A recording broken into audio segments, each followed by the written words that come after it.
No Mayday call was made from the police helicopter that crashed into a busy Glasgow pub, killing 9 people. Air accident investigators said the helicopter had made a vertical descent before it struck the Clutha at 22:25 on Friday. Rescue teams have now removed the wreckage of the aircraft from the scene and a full search is underway. The 3 helicopter crew died in the incident, along with 6 people inside the pub. 5 victims have been named. Samuel McGhee, 56, of Glasgow, and 48-year-old Gary Arthur, from Paisley, Renfrewshire, had both been inside the pub. The 3 dead helicopter crew were pilot David Traill, 51, and PCs Kirsty Nelis, 36, and Tony Collins, 43. NHS Greater Glasgow and Clyde Medical Director, Dr. Jennifer Armstrong, said that 12 of the 32 people who were injured in the crash were still in hospital. David Miller, Deputy Chief Inspector of the Air Accidents Investigation Branch,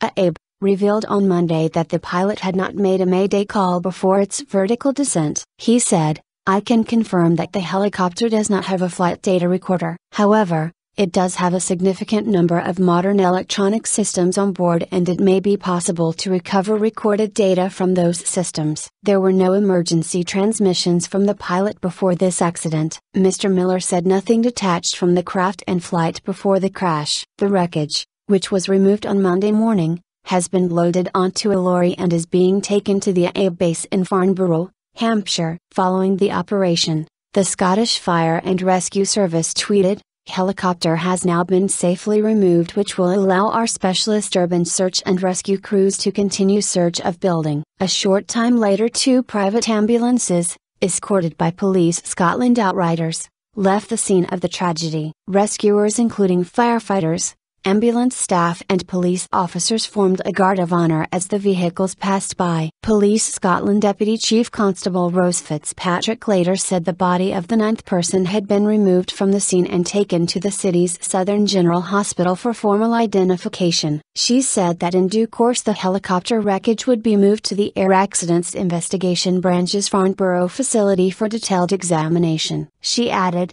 "This now enables us, working with colleagues from the Scottish Fire and Rescue Service, to continue the search and recovery operation within the site, to satisfy ourselves that all the victims of Friday night's tragic incident have been recovered." Deputy Chief Constable Fitzpatrick said the operation continued to be difficult and complex and a painstaking process was underway to search and also preserve the scene. She also acknowledged the strain this was placing on the families of people who are presumed to have died in the tragedy. Earlier, the father of a missing man, Mark O'Prey, told the BBC about his frustration over the amount of time the operation was taking. Ian O'Prey said, "I thought if they'd made a better attempt on the Saturday night, I thought they perhaps could have got them out a lot earlier than they did, but I think they were more concerned about this helicopter." Referring to this and other families' concerns, Deputy Chief Constable Fitzpatrick said, "The uncertainty for the families of those who have died is at the front of our minds. It remains our absolute priority to give clarity to those affected as soon as we are able." Scottish Fire and Rescue Service Assistant Chief Officer David Goodhue said the construction of the Clutha had hampered the extremely difficult and complex recovery operation. He said rescuers had to contend with large amounts of rubble inside the building,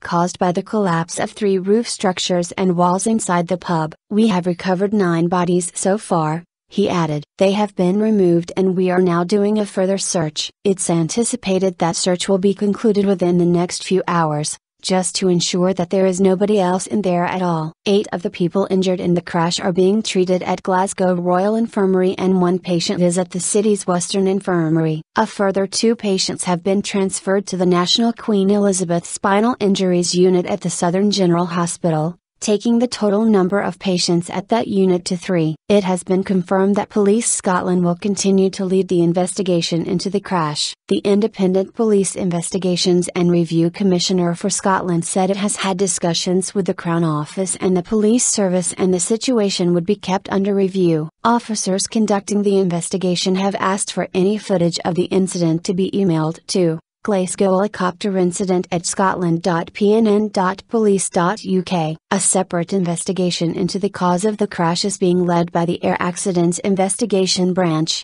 AAB. Its team is being assisted by experts from Eurocopter, which manufactured the EC-135T2 aircraft. The Scottish Police Authority, SPA, confirmed that Police Scotland would continue to operate a helicopter in support of operations. The aircraft which crashed was operated by Bond Helicopters, and the SPA said the firm was contracted to continue supplying the service. As tributes to the dead and injured continue to be made, Pope Francis said he was praying for the victims and their families. Scottish Secretary Alistair Carmichael and his Labour shadow, Margaret Curran, praised the response of emergency services during an address to the House of Commons. The pair, who both wore People Make Glasgow badges, said they stood in solidarity with the people of Glasgow. Ms. Curran asked for reassurances about when any findings from the air accident investigation would be made public. Mr. Carmichael said an interim report into the causes of the crash would be published as soon as possible. The Commons Speaker,